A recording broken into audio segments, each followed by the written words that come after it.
Welcome, everyone. My name is Will Wright. I work here for the Los Angeles chapter of the American Institute of Architects. This is one of our quarterly meetings with Osama Younan and the Department of Building and Safety for the City of Los Angeles. We're also delighted to have Ben Fan on the call as well, who's with LADBS. And this is an opportunity usually during these quarterly meetings, it's more informal, and there's about 30 to 40 of us connecting with building and safety and asking about the various code interpretation questions or, hearing the status updates.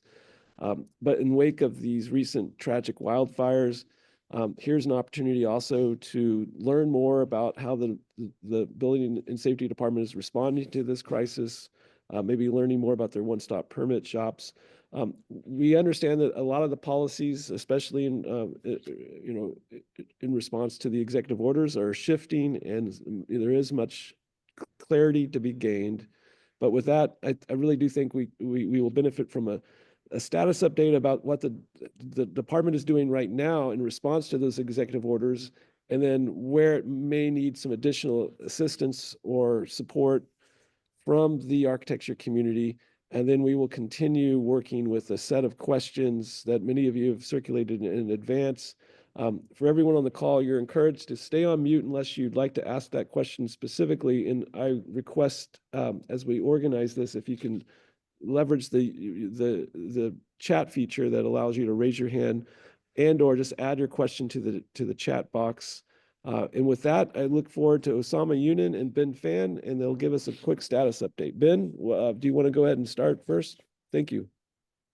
Sure, no problem, Will. So hi, everybody. So as you know, the mayor's office released EO1, and in it kind of gives guidelines as what each department will be responsible for and what the city is doing to help with this tragedy. As far as DBS, we've been off and running from the get-go. I don't know if you noticed, but our website has been updated to have just a wildfire section of the page. There's lots of information there, including a couple of IBs. One of the IBs is for temporary housing. You can use RVs and tiny homes as temporary housing for these locations that are affected by the fire. There's also document submittal IBs, what to include, what is required for submittal. And among other things, one of the bigger items that I get a lot of questions on, it's in regards to obtaining blueprints. So the governor has passed an order also that allows for the release of blueprints without this long process of having to get authorization from the design professional. So now all you need is an affidavit. I know there's a lot of questions surrounding that. We also have an FAQ section. Hopefully a lot of the questions can be answered there. The FAQ sections will be updated periodically as we get new information and new interpretations of certain guidelines. So please check back on that often. So Will, you mentioned the one-stop. That's our West LA office. It's the one-stop permitting center. The new operating hours starts as of today. It is Monday through Saturday from 9 to 5 p.m. Originally, we were open up to 8, but starting today, it's 9 to 5 from Monday to Saturday. So our E-Plan portal, if you want to start submitting plans, we've updated that to include a tag for wildfire projects. So when you do submit, please click on that checklist for wildfire so that it goes into a different bucket when we screen these projects. It gets prioritized so that it doesn't get overlooked. The mayor's EO says that all the initial plan checks and processes are supposed to be done within 30 days. However, building and safety, so far, we are doing it less than 10 days. As a matter of fact, on average, it's about 5 days. So we're above schedule there. With that, Will, let me turn it back to you. I don't know if I'm missing something, but maybe as the questions go on, I can clarify from your group. Yeah, thank you. And Ben, I know on the building and safety website, you have that waiver form. So if you, I'm trying to find it and add it to the chat, but Osama Younan, are you able to join now, or are you still having? I am, but I just can't get the video going. So I'll continue without the video. Ben covered it perfect. The main message out there, we're here to help. Definitely the mayor's executive directives helps us a whole lot. The West LA office has been doing fantastic. We've been opening 7 days a week from 10 to 8 p.m., but the traffic hasn't been coming, especially on weekends. So we're scaling down to, like Ben mentioned, and we'll see if that continues to be slow, we may scale down further. Some departments are getting 2 customers a day. Some are getting like 2 customers a week. So we'll see. We don't want to. We want to continue having it and see what happens. Besides that, we're encouraging people to go online whenever possible. The clearance process has been streamlined quite a bit. As a matter of fact, I'm working right now with the other departments to see which ones we can get rid of altogether for the Palisades. But things are good. We've been turning things around in about, I think, 3 to 4 days, the plan check, which is phenomenal for those in the Palisades. The biggest challenge remains is the cleanup. As you may or may not know, the cleanup is done by administered by the County of Los Angeles. So we're getting a lot of questions. I clean my lot. I need a letter. So we're coordinating with the county right now regarding what documents to ask for or not. But the plan review has been going really well. Ben has done phenomenal job streamlining everything, and the FAQs, I think, are they up? The latest, are they up, Ben, today? They are working on it. They're hoping getting it out sometime at the end of the day. Okay, so by the end of today, we'll have a lot more FAQs that should help all the architects and homeowners. With that, I think we'll turn it over for questions. Thank you, Osama. Real quick, before everyone starts to share their questions and raise your hand and so forth, Osama, do you want to give a quick status update on some of the motions that recently passed? I know that Nithya Raman and Councilmember Blumenfeld were asking for the report from the self-certification initiative, and I know that there was a few other motions that are sort of working their way through your department. Are you still providing reports to that? And is there any way The report should be coming really soon. We're just finalizing it right now. So we have ideas we'd like to pursue. Perfect. Well, we're here to partner and collaborate as you develop those reports. So please make sure to reach out. So our first question here is with Kip Kelly. Kip, welcome. Thank you. Appreciate all this, Will, and thanks to the department. We're getting ready to submit on a project, and there are some issues that we're aware of, where even though we're able to rebuild at 110%, there's still some state requirements that we're going to have to pay attention to.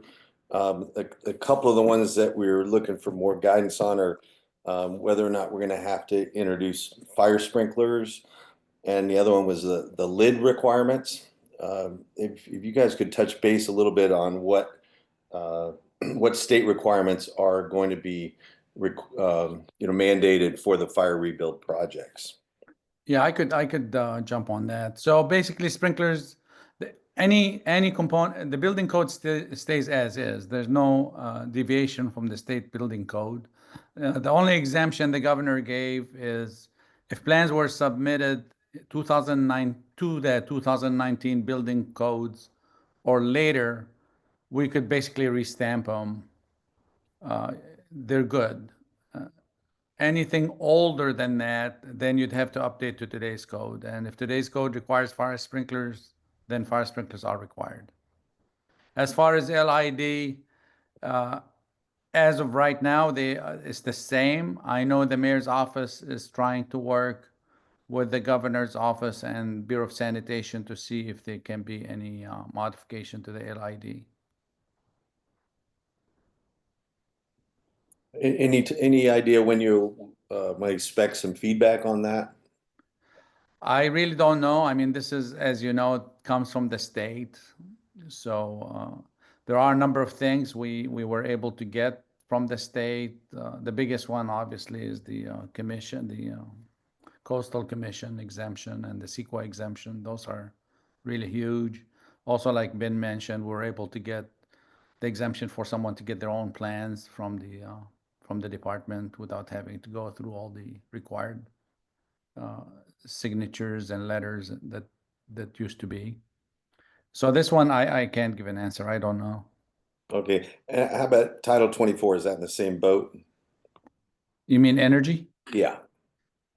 So just for everybody, Title 24 means all the building codes, whether it's plumbing, mechanical, building, residential, it's all Title 24. It's Part 6 is the one that pertains to energy. So again, if it's 2019 or later, then this is good. We'll just have to do restamp it. And the 2019 is for all the building, Title 24 building codes, all of them. But anything older than 2019, then it complies with current code. Thanks, Osama. Thanks, You're Kip. welcome. Thanks. Zaid, is it Zaid? Welcome to the call. Zed, yeah, Zed, welcome. Thank you. thanks. Yeah, so I've got a question for rebuilds that are going to be greater than 110%. So if we wanted to propose a fire rebuild, a structure that was significantly damaged during the fire, and the client would like to move forward with a proposed house that is greater than 110% of the existing, does that basically forego the waivers to CEQA and local discretionary review process? That is correct. So all the exemptions are given for up to 110%, like for like. No. And beyond the exemptions, would there be any way to fast track this permitting process for a house that's greater than 110%? To be honest with you, from building and safety perspective, we've been just assigning them as soon as we get them regardless. But Okay. as volume increases, we would have to prioritize the like for like. I see. Okay, makes sense. Ben, do you want to add anything? You're good with that? Yeah, that's correct. At the moment, we're treating all the wildfire projects as expedite and we're just assigning them. So, Okay, thank you. Thanks, Zed. Harper, welcome to the call. Thank you for joining. And I want to use the word fast track so it doesn't get confused with the regular expedites that you're used to. So we're fast tracking all the Palisades fire related damaged buildings. Thank you, Osama. Welcome, That's- Harper. Thank you, Osama. Thank you, Ben. That's great news that you're fast tracking all of them. That's going to be really helpful. I had a question about surveys and slope in analysis since a lot of the sites are yet to be cleared. What are you guys allowing in terms of initial submittal without those items? Without which item, Harper? Surveys and slope band analysis for a hillside, obviously. I mean, we'll take it. There'll be a correction item. But Does you it, will like I intake. said, as soon as we get it, we're assigning it. It's not like we're waiting 15 days or 20 days to get it assigned. We're assigning it right away. Of course not, but previously you guys would kick it back. You wouldn't actually intake it. So what we just want to make sure is that you would intake it without those items and we could take them as plan check corrections as well as like soils reports and things like that, because obviously GPIs can't be done on sites that haven't been cleared. Ben, what are your thoughts on that? yeah, so at the moment, we are not requiring the GPIs or posting. So yes, we are taking plans in without them, or we're taking them in concurrently at least. As far as slope band analysis, soils report first, you should submit a soils report if you have one. So at least it gives the plan checker a way how to check your foundation system. Also for soils report, if you have an approval letter that's dated within 10 years, we are accepting those at the moment. So that helps out for a lot of the newer projects. Your question about slope band analysis, if you're building like for like with 110% as an eligible project, you don't need it.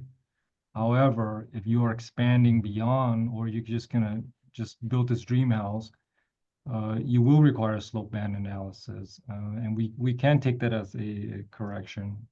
Preferably, if you have it, it'll be better because at least you get all your RFA analysis corrections up front. But we understand that the survey may not have access to it at the moment. Yeah, yeah, we were planning on using maybe an underbuilt or assessor's records to start, and then we'll obviously move forward once we have the ability to fully survey.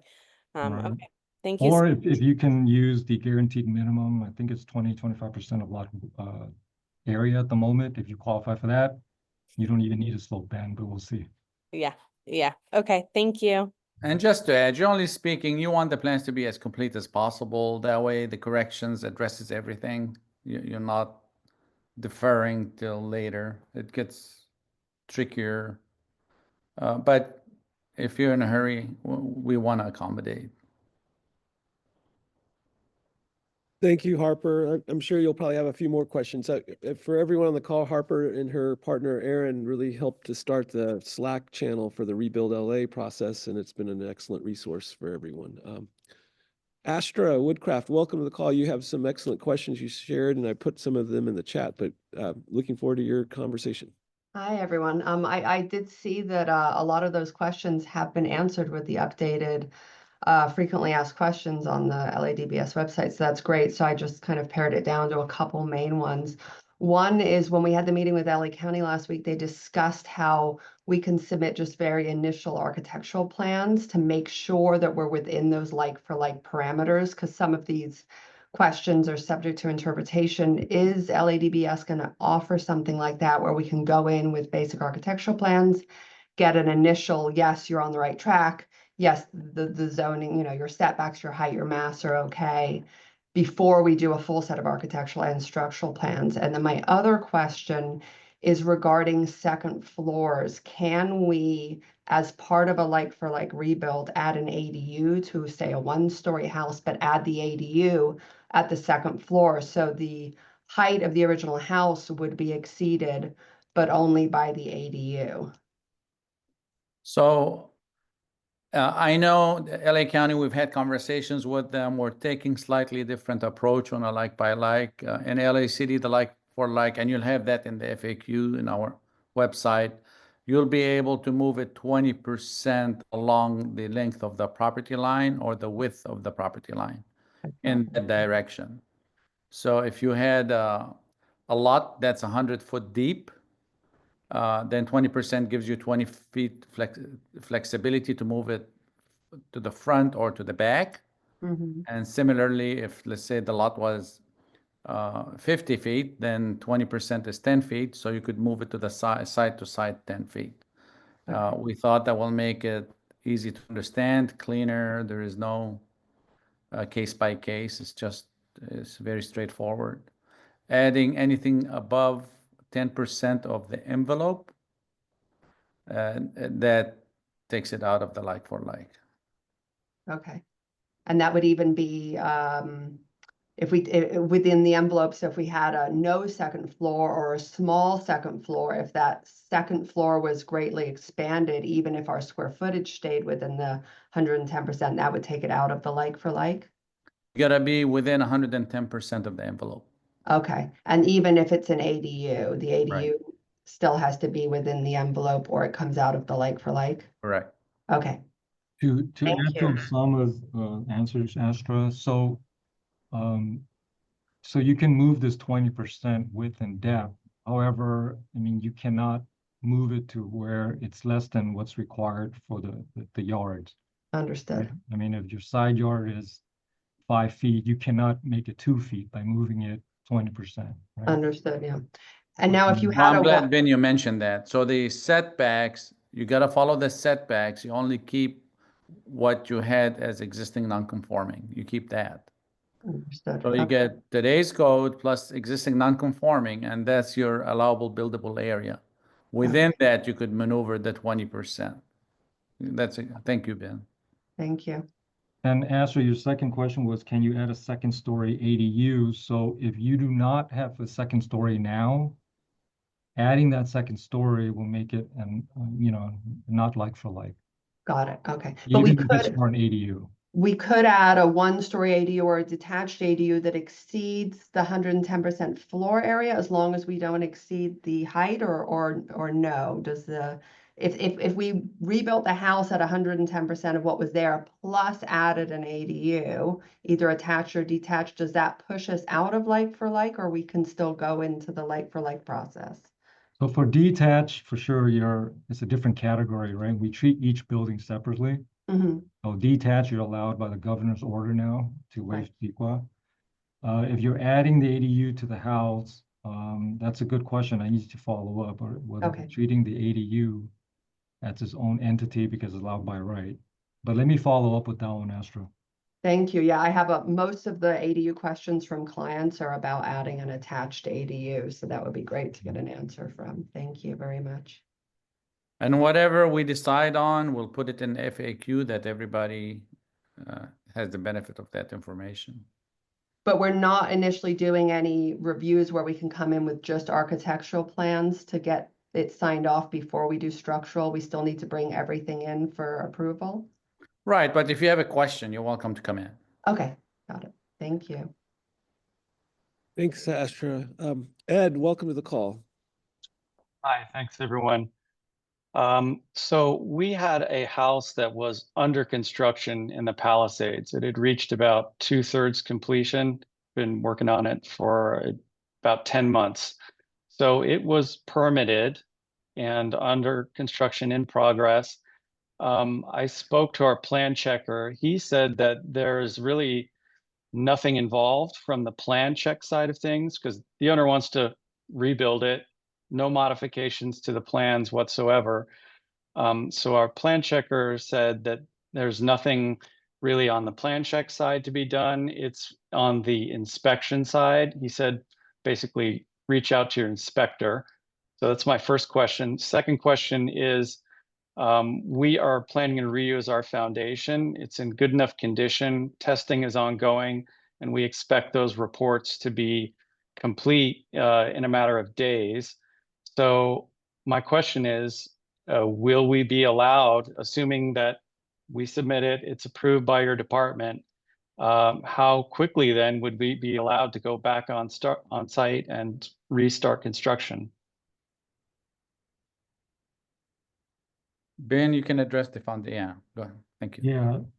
So if you're reusing the foundation, then yeah, with your testing, we'll have to do a supplemental permit just to capture the fact that you're rebuilding and you're keeping the foundation. Through testing, we'll do a supplemental permit, and we process those pretty quickly. Right now, like I said, it's all within 10 days. We're getting them out in 5 days. Something like this is probably going to be done with an appointment with your plan checker. Now, if you had a situation where you have this valid permit and you're just removing the foundation, you're just going to rebuild same plans, then there's just nothing needed. It's just go ahead and continue because you have a valid permit. In your case, because you're reusing the foundation and you're doing testing, we would ask for a supplemental. So I hope that answers the question. And then in terms of how quickly we could restart construction once that is approved, that supplemental permit?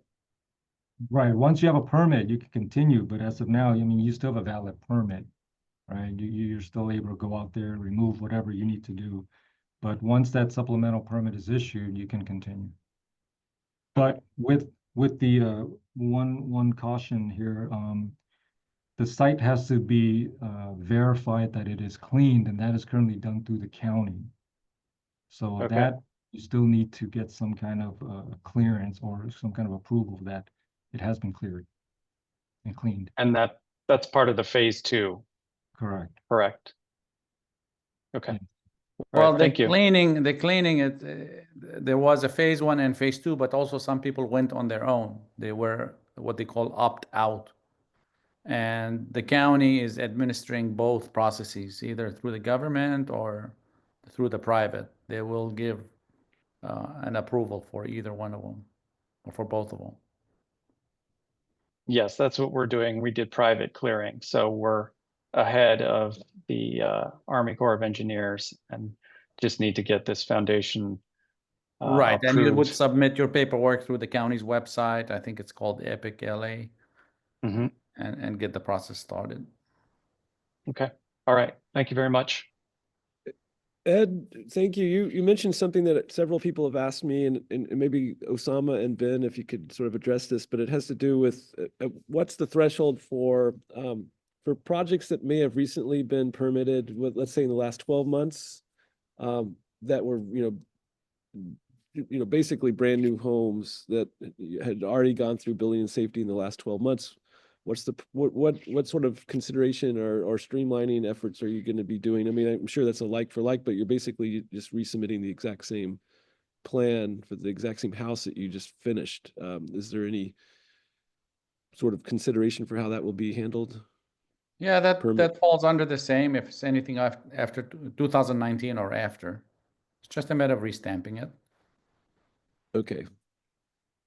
So so it's basically 2019 or after that, Right. if your project has been recently. Okay. 2019 codes, right? Not the date it was submitted, but that follow the 2019 code, California code, 2019 or later version. Okay. Okay, perfect. Thank you. May, thank you for joining the call. Welcome. I will, thank you. Hi, Osama. And Ben, I have actually 3 questions. One's following the permitting after 2020. I have a client who literally moved in 2 months before the fire. They were permitted in 2020 and it was a spec home. Could they re-permit, or is there fee involved? Because what I read from the FAQ that you guys will re-stamp the permit, correct? This sounds like it's a 2019 or after. Yeah, it was, I think it was permitted in 2021, early part of 2021. And then they started construction and they moved in 2 months before the fire. Yeah, it sounds like it's a 2019 building code version. Right. So that would be, again, we're just gonna restamp. And then is there a permit fee involved? Yeah, there will be some fees involved. We're working with the mayor's office. We should have something coming out this week regarding that. Okay, and then that will be on the FAQ, right? That'll be in the FAQ, right? Okay. And then my Okay, next Ben, question, continue. This is it. I'm sorry, I'll let Ben answer. This is LA County. I need to talk to him to get you some answers right now. okay. All right, thank you. Ben, go ahead, take over for me. Okay, and then, and my other question is the floor area calculation. Because all the houses are built between different periods and their floor area calculations done differently, right? My understanding is that LA assessor, county assessor's square footage calculation excludes all basements, garages, and also storage area. Is that correct? Because that's what we're going off of, the 110%. Yeah, I mean, for sure the garage, but I believe the county, but maybe I'm wrong, they do count habitable basements from what records I've seen. But if your house was submitted in recently, our permits are the square footages they break it down pretty good. So at least it's a permit. I'm talking about houses that well, I lost 2 houses, but the thing is that one of my house, it was built in 1943. And then the square footage of the basement was included. And also there was a detached carport, which I would like to attach to the main house now. Now the detached carport square footage, it's part of the original square footage, correct? Yeah, so this is what we're gonna take whatever records you have, whether it's coastal commission, assessors, building permit history, whatever you have, even Google, LiDAR, they're providing us with a bunch of info. Whatever documents you can provide us, we can take the larger to help you in your like-for-like rebuild, right? To establish at least a base before you can do your 110%. Hope that makes sense. And then the other question I have a client whose house was built in 2015. And then the records plan is for a house for Canoga Park. So the records doesn't even have the right plans for her house. So you're saying our planned maintenance, it's Yeah, referencing I the mean, this has a wrong- wrong record plans. And the issue is it was all hand drawn. So the thing is like they don't even have any records of the existing house. Well, I mean, burned house. But when you went through the department, they're saying that there was planned maintenance. It's just that when they gave it to you, it's the wrong. Yeah, it's the wrong plan. And I've asked the clients to go back and check again. They checked twice. And then another time they send them a house that was a totally different address. So I see. they don't have the right plans. But the thing is that we have the plot plan.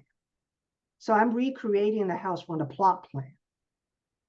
Right. And so in this case, all your floor area ratios or floor areas, you can take from, I mean, we can take it from the assessors. Right.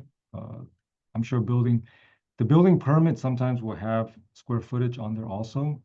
I don't know if you're able to extract some of that info, but whatever gives Yeah. you the larger to your benefit, we will accept that. Right, okay. All right, so but the thing is that the other thing is, so we don't need to submit as-built plans, right? No, you don't, because and I think prior to like 90s or so, there won't be any as-built anyway. Right. Okay, I right, mean, the great. as-built are helpful just to get it going, at least to establish some kind of a footprint. Right, okay, thank you. Thank you, May. Thank you. Oh. I'm back. That was LA County. We're trying to find out this cleanup. I'm getting a lot of questions about cleanup. There's a lot of people that are cleaning on their own, and we need to help them. I didn't get that. Could you try again? So anyways, we did hire a contractor, which actually is our own contractor that does it for us, but we asked them to expedite and do big volume for the Palisades. So far they're halfway done. So we're getting all the Palisades plans that we have on hand converted from microfiche to PDF. That way, whenever the owner wants them, they're readily available. And we're halfway there. Hopefully in a couple of weeks, we'll have all the ones that the department in possession of available in PDF format. They're going to allow us to like retroactively get some of those old zoning code changes. Does that make sense? So like things that were allowed in the 90s but aren't allowed now, can we get that extra square footage and have it credited back to the project so that the house can be built back at the same size as opposed to meeting the code, zoning code as it's written today? Yeah, you get what you had. That's the basic principle. That's what like for like is. But there's no plans that show that, right? Like there's no plans from the city because the city can't find their plans. So in terms of the city, the only numbers you guys have is the assessor numbers, but those numbers don't match what was actually built because when the house was permitted, there were a lot of things that were credited to them that are no longer allowed to be credited to your square footage, if that makes sense. Now, does the assessor have records?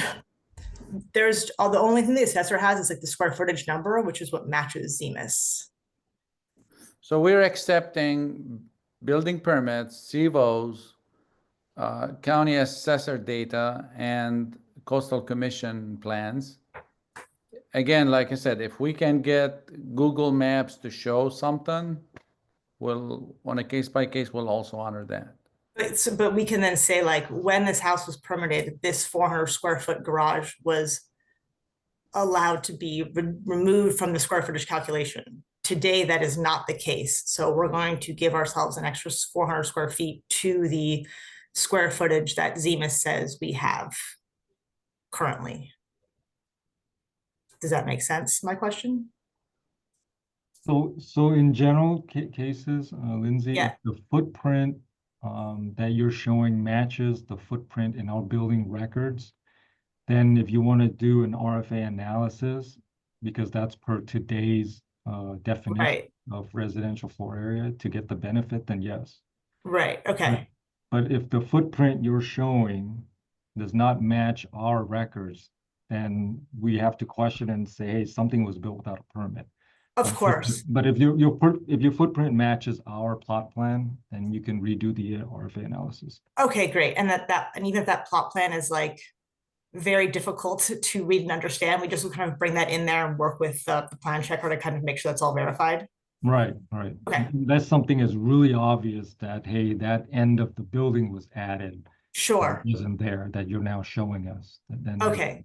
So as long as the footprint matches the actual square footage, could be more flexible in terms of what you guys have. Right, as long as you do the new RFA analysis per today's definition. Of course. Okay, perfect. Great. Thank you so much. Thank you, Lindsay. That's a great question. Marcos, welcome. Hey, can you hear me okay? Yes. Oh, thanks. I have a couple questions. We were building a house in the Palisades, and we wanted to get an outdoor fire sprinkler permit. Do you guys have a time frame on that type of permit? It would be a supplemental permit, I'm assuming. What is an outdoor fire sprinkler permit? Where you're wetting the side of the house and the roof as well. Oh, I see. Yeah, I mean, that sounds like very small permit. I would imagine that would be done over the counter. Okay. Another question. For an existing house that was burned down, do we need to get the original architect's approval to access those plans?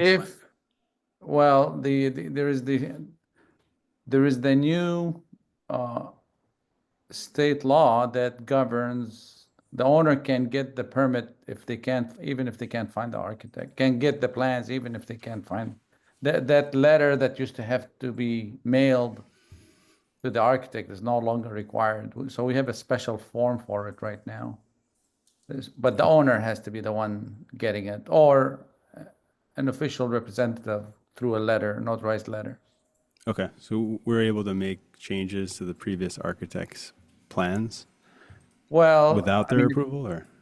No, not without their approval. Right. Okay, so we still need to get their approval. If you're gonna make changes to it, yeah. Right. Okay. And then question for like, with a lot of the houses in the states have different pitch roofs, some low slope, some higher slope. How is the volume going to be kind of calculated with respect to? So you offset the roof line 10%. Okay. And then within that 110% envelope, you could change the slopes. So basically the slope could be steeper, it just cannot be flatter. Okay. Yeah, just because some of the houses are very chopped up, and to build that type of house is less efficient, than like a simpler volume. So I wasn't sure if there was any leeway, because I was listening to the Malibu Zoom, and they were saying if you want to change a pitch roof to a flat roof, they kind of allow you to go slightly higher. It's like assuming the pitch roof was flat, you take that height and go up 10%. So it kind of takes the edges of, let's say, the gable. And I wasn't sure if that's also the LA interpretation. So once you establish the 110% envelope, then within that envelope you could do whatever you want. Okay. But you cannot go outside that envelope. Okay. So if you're converting a gable to a flat roof, you're able to take like the spring line, or where the wall touches the roof, and go 10% above that line instead of. Like I said, in general, you can go steeper. You cannot go more flat. But I guess if you lowered it and you went flat, as long as you don't exceed the 110% of the envelope. Okay. Sorry, one last question, if you guys let me. With respect to extra bedrooms, if we do like for like, or stay within 110%, can we add an extra bedroom, or would that trigger us, upgrading septic systems and then excluding us from the expedited permit process? So bedrooms, we don't, we don't care what you're adding as long as you're within the 110%. Now, adding a bedroom, we send you for a sewer clearance, and you may have to, if sewers are not available, you may have to update your septic, because that's current code. I'm assuming the site is not hooked up to sewer. Yeah, it already has a septic, yeah. Yeah, so you may have to update the septic because you're adding bedrooms. Right. Okay. Thank you. Appreciate it. Thank you. Excellent questions. Pooja, welcome to the call. And for everyone on this call, Pooja is the president of the Architecture for Communities Los Angeles nonprofit that AIA LA helped create several years ago, and we're delighted for your leadership. Thank you, Pooja. Thank you. Although I'm just playing the role of an architect right now. So a few questions. Thank you for your time in advance. If there is a new attached ADU submitted as a part of the rebuild, would the project be subject to Coastal Commission approval? No, you can now have an ADU as part of the rebuild, even when the ADU was not originally there. Great, thank you. Second question, are you doing anything with respect to defensible design requirements, neighborhood-wide code requirements for, every house? I'm sorry, what was that question again? Sorry, if we're doing that defensible space, so from a neighborhood perspective, that's not the building code. The building code is within the property line, but within the building code, there is defensible space right immediately next to the house. There's also in the fire code. Okay. But as far as neighborhood, that's not building code. Okay, thank you. Third question, if a property, the property was built in the 1950s, there are no blueprints, how are you going to determine the height or the volume for that 110% leeway? Because there's no blueprints available, and none of the photographs show the height because it's all covered around with trees.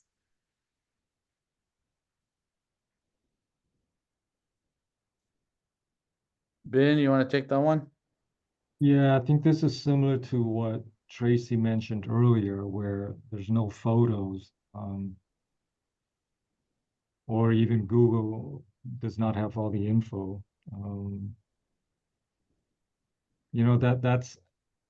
I think we're just gonna have to take the best representation you give us. I mean, if there's no documents that we can get our hands on, I think whatever you provide us within reason, and we can match that up to our building permits as far as height and footprint, general footprint at least, then I think is acceptable. All right. Hey, Will, Yes. it's Mohammed Sharif here. Is it okay if I just interject for a second? Yes, go ahead. Thank you. Yes, I was just going to say that navigatela.lacity.org is very useful in this regard because it does log height of structure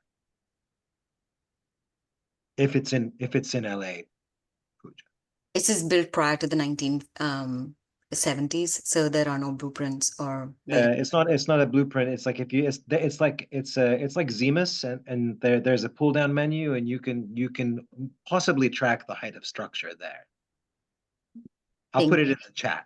No, I'm aware of it, but thank you so much. We haven't been able to find that information.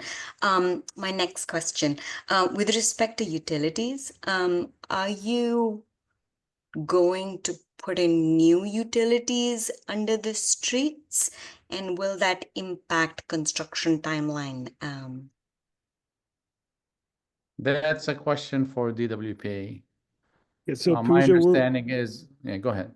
Oh, yeah, I was going to say we're meeting with DWP on April 2nd, and for everyone on this call, I can share with you that Zoom link as well. Okay, thank you. I'm done. Thanks, Pooja. Stephanie, welcome. Glad to see you here. You're on mute. You're still on mute. She's one moment. Okay. Welcome. Thank you very much. Thank you very much for holding all these forums. AIA LA is doing an amazing job. I'm with the City of Santa Monica, and I'm curious what the City of LA is thinking of doing regarding professional certification for plan check. Thank you very much. Yeah, that one is in the works, so hopefully we'll have something soon. Okay, any thoughts on it you're willing to share? I think you'll see. We'll be putting something out really soon. Okay, great. Thanks so much. Thanks, Stephanie. Yeah, quite a few of us have been working on a professional certification initiative for several years, and we're developing some some sort of best practices from other jurisdictions to share. And so a lot of that is something that the AIA is working on. So please connect with me if you'd like to further get involved with shaping that advocacy effort. Yeah, we've gotten a lot of different feedback, so I'd be happy to connect with you. Perfect. Thank you. We have another Margaret and Marcos. Do you mind if we go to Tony first and then we can come back to you? No problem. Okay, thank you. Tony Lewis, the VP President-elect of the AIA LA chapter. Welcome to the call. I will. My title is much larger than my question. Thank you, guys. Okay, another ADU question. If we want to include a detached ADU as part of our rebuild project, do we also need to show a 2-car garage, or can this be considered as if we were doing a garage conversion to a rebuild project? Are you saying you have a detached garage that was burnt and demoed and you're going to replace it with the ADU? We're going to build an ADU, yeah, instead. In its place, you're saying, right? Correct. Yeah, that's fine. I mean, state law allows it. I don't see And then, and so then so then that outbuilding is just negated, like the 400 square feet just goes away and it becomes part of my ADU up to 800 square feet. Is that correct? Well, no, you still need to, are you talking about having to provide covered parking for the new house? Correct. Yeah, you still need to provide covered parking for the house. That doesn't go away by saying just, I'm going to add the ADU. But it can't be considered as if I had a detached garage and I was converting it to an ADU and didn't need to provide replacement parking. Right. So, but in this case, you're saying because it's fire damage, everything is demoed and removed, it's a vacant lot. So we're looking at it, if it's a vacant lot, then you need the required parking for the house, right? So I could submit a project with a detached garage, 400 square feet, and then get that approved. And then before I build it, go in and submit for a conversion of a detached garage to an ADU. Yeah, I mean, I think that kind of gets pretty sticky, especially when you have to get a C of O prior to all that. Ben, may I interject on that one? We need to think about that, I think. May I interject on that one, Ben? I apologize, but we were just on with county and they were allowing us to do that. Do it simultaneously, permit them simultaneously without receiving C of O. Right. I don't think we want to go through a CFO. That would not be very productive. Right. So let us look at the county. We're trying to match, as you can tell, I got a call from the county as we were speaking. We're trying to match the county, and as much as possible, the two of us are really meeting on a weekly basis, trying to coordinate our efforts so we're almost the same. So thank you. We'll get a hold of the county and I think that would make a huge difference in being able to actually productively provide ADUs, because otherwise. No, absolutely. Yeah. Going to CFO just doesn't make any sense. So Great. let us come up with a process that makes sense for you. Thanks, Osama. Appreciate it. All right. Thanks, Tony. So Osama and Ben, we're right at our 1 hour mark. Do we still have 10 or 15 minutes? Oh, shoot. I have a 1 o'clock meeting. I'm late too. I gotta go. Okay. Well, thank you so much, Osama. And Ben, do you mind staying for a few more minutes? Sure, no problem. All right. Good to see you, everybody. Thank you for joining us today. This is the most turnout we ever had. Well, we're going to keep these questions and we'll package them together, and we look forward to collaborating All more right. often. Tracy, I see you waving, so waving back right at you. All right, everybody. Thank you. Thank you, everyone. Thank you. So we do just have a few moments left, and thanks for your patience, everyone. We'll go back to Margaret and then Marcos and then Astra, and then if anyone else has additional questions, please let me know, and we look forward to continuing this conversation. Margaret. Yeah, just one more quick question having to do with the permits. So we have one project that is a house from 1926, and the square footage shown on ZEMIS and at the tax assessor office is less than what was shown on the original permit. But the original permit calls it out as like a length and a width times 2 stories. it doesn't give an actual square footage. So I just want to understand, like, how are you guys managing when there's a difference between what the original permits say and what the what's in the ZEMIS?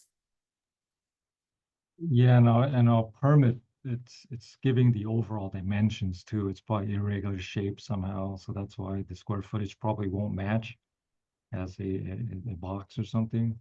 So then if one has a like a plot plan, then can one use that with which has dimensions, not of the house, but of the overall site? Can one use that plot plan to calculate the square footage? Yeah, we're gonna take whatever we find that's reasonable when none of these records exist, right? Because at this point, we probably have to just take whatever. So even if in Navigate LA or Zima, it shows a polygon, right, that roughly matches a plot plan that's in our records. And from there, if you can come up with RFA and an analysis that gives, you know, a baseline area, and then within reason, we can accept it. Okay, So- and just a follow-up question is, if that same project had the garage in the front yard, and it's a 400 square foot garage, they'd be entitled to keep that garage without having to subtract 200 square feet for the exemption. Yeah, because you can build like for like. So if it's already there, it's already exempted. Okay, thank you. Thanks, Margaret. Marcos, welcome. Hey, thanks. Question, we have a project where it was a small house, it was burnt, but the garage was built on top of a wood structure. And so my question is, can we rebuild like for like, but moving the garage to an area on the site that's a lot more stable? Is there any flexibility with that? So the garage is in the front yard? Yeah, garage in the front yard. But just based off the topography, it was built on a wood floor, essentially, wood structure. Yeah, because there's exceptions that allow a front yard garage on a sloping lot. So your question is, you want to move it back somewhere? Yeah, we want to move it back onto like where we can actually build it on a slab, something safer. Yeah. As a detached garage? Attached. As attached? It was existing attached, yeah. Oh, existing attached. Yeah. So then it comes back to the like for like. I mean, you can move it, what is it, 20% of the lot depth, so that you can remove the whole building forward or backward as long as it's added the yards. In your case, it sounds like you want to push it back, so it'd be more than, so it should be okay within 20%, so that we would consider that a substantially the same location. Because in the executive order, it talks about a like for like, it has to be in substantial location, and that's how we're defining substantial location.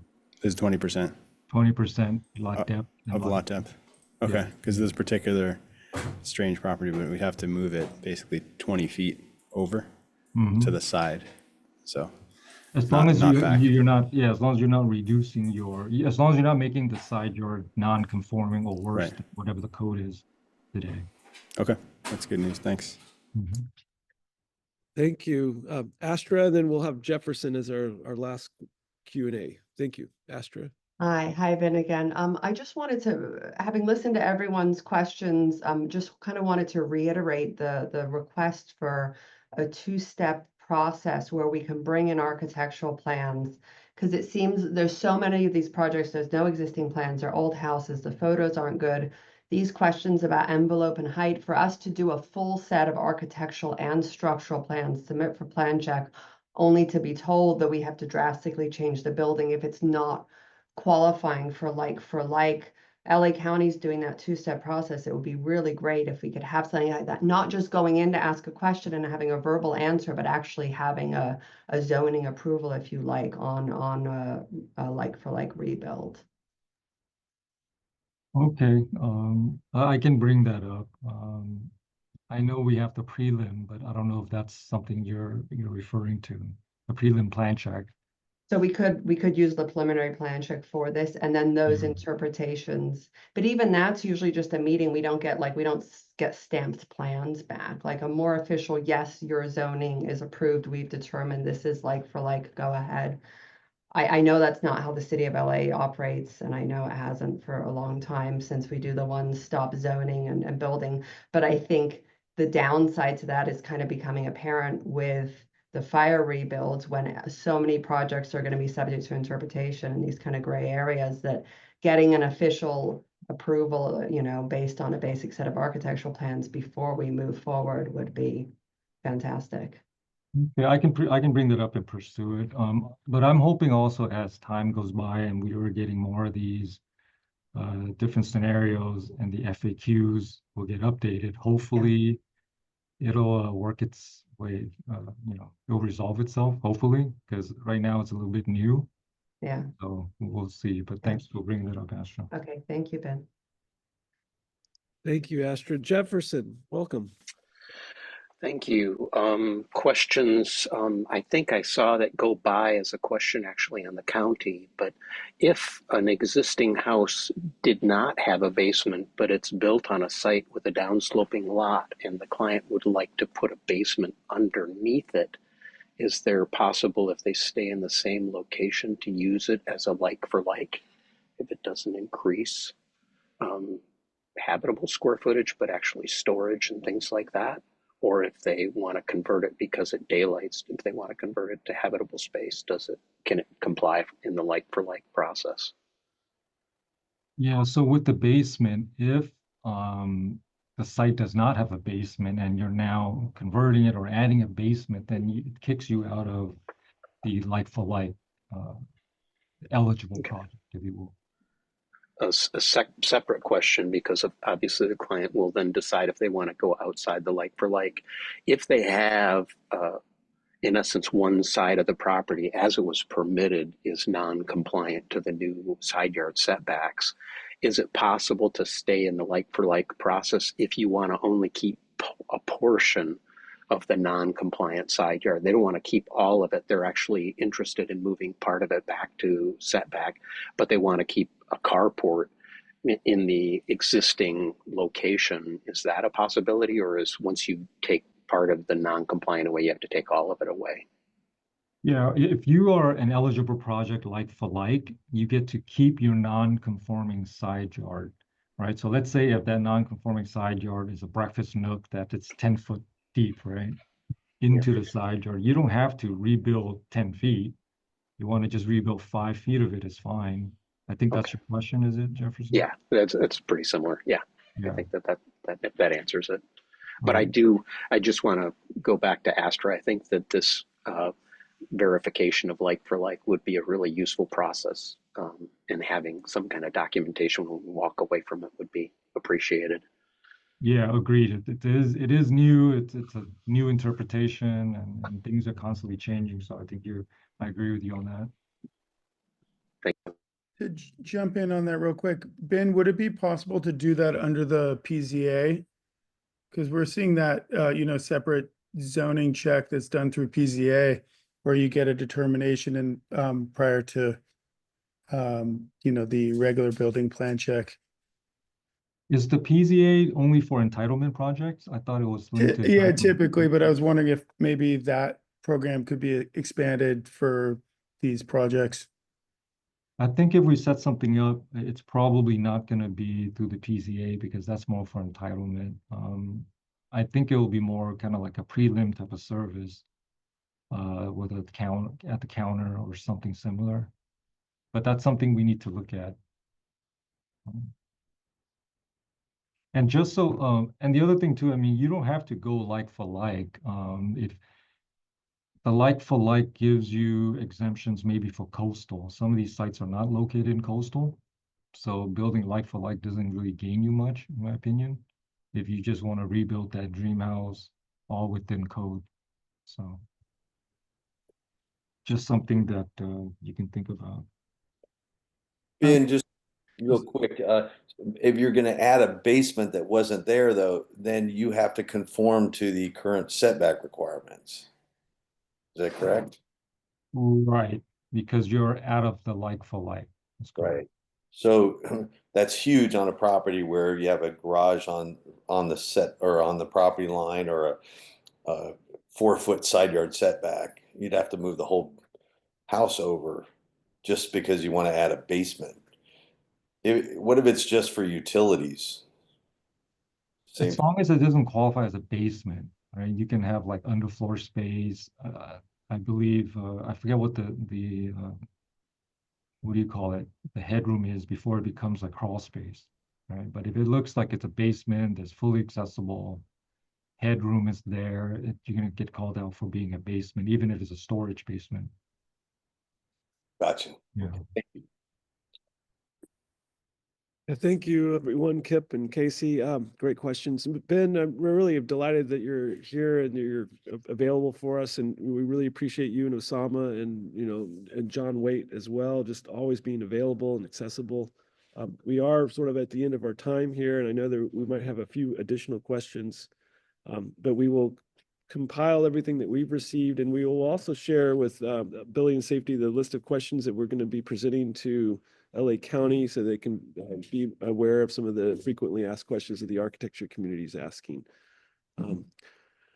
We have an upcoming program on March 26th on best practices in home hardening, and I also do encourage all of the people on this call to stay in touch. We do that. The April 2nd meeting with DWP will sort of cover some of the conversation pieces that we were hearing earlier about undergrounding utilities. But everyone on this call, it's been so tragic, these fires, and we are doing what we can, but please reach out to me if there's anything more that the AIA LA chapter can do to help. We are all in this together, and the AIA in California, which includes several of the other chapters, we're all creating a more collaborative and holistic response with resources and input. So share with me, connect with me, and we just look forward to additional conversations on this so that we can help coordinate so there's just so much going on. I really appreciate your time. So thank you, Ben. We'll do a big round of applause, and for all of you that are holding through, let's just keep doing what we can. Thank you, everybody. Thanks, Thank Ben. you, Will. Thank you. And we'll do future conversations that kind of go back to our topic of the zoning code reform issues. There's just so many things that we're working on together. So thank you. Have a great day.